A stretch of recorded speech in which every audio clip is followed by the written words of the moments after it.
La douleur d'une mère. Dans les colonnes du Figaro, ce dimanche 30 juillet, Sophie Goupil a pris la parole pour tenter de rendre justice à son fils Enzo P. Décédé à la Malherbe, Eure, à seulement 15 ans le 22 juillet.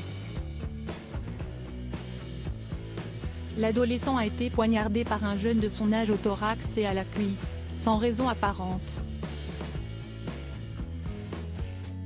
Je suis une maman en colère. Il n'y a pas d'appel à la vengeance mais je veux que la justice fasse quelque chose, a expliqué sa mère au quotidien, déplorant le désintérêt de la classe politique et des médias pour l'assassinat de son fils. La France en a marre. Pourquoi ne parle-t-on pas de mon fils? Parce qu'il ne vient pas d'une cité mais d'une petite commune de 1400 habitants? Parce que nous sommes restés dans le respect, le silence et le calme? Pourquoi notre chef de l'État ne vient pas nous rendre hommage? S'est ensuite interrogée Sophie Goupil, faisant référence aux nombreux jours d'émeutes provoqués aux quatre coins du pays à la suite du décès de Naël, tué par un policier lors d'un contrôle à Nanterre. On a tué mon enfant. Je suis une personne discrète mais je ne peux pas rester dans le silence. Quand des jeunes agissent comme ça à 15 ans, si est-il qu'il y a un réel problème. Il faut que l'histoire de mon fils serve de leçon, a insisté la mère d'Enzo dans le Figaro. Les proches d'Enzo se sentent délaissés. Interviewé par CNews 10 jours après le drame, le maire de la commune, Serge Marais, a soutenu les propos de Sophie Goupil.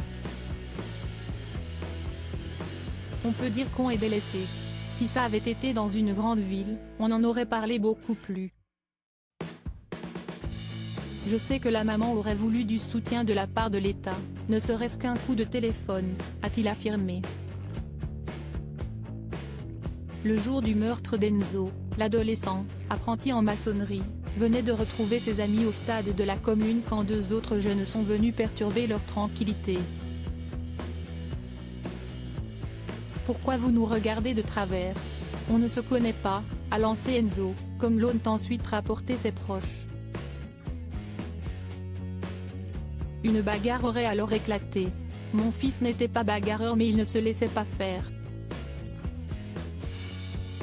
Il les a mis au sol mais pour avoir le dernier mot, un des deux jeunes a planté mon fils, relate Sophie dans le journal. Après avoir reçu ces deux coups de couteau, Enzo court environ 150 mètres en direction d'une caserne de pompiers, avec la sensation de partir.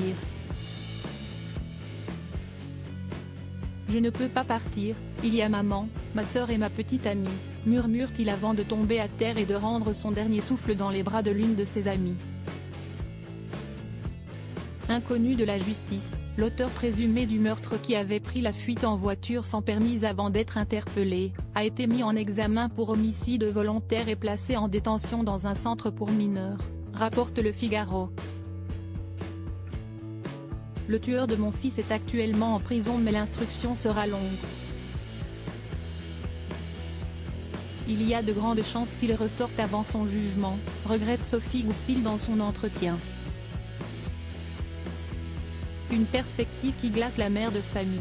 Imaginer qu'il puisse ressortir avant son jugement est pour moi insupportable.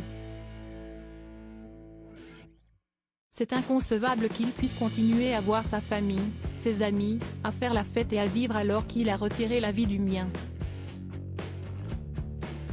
Ce n'est pas logique, répète la mère de famille, mettant en évidence les faits qui incriminent le jeune homme arrêté.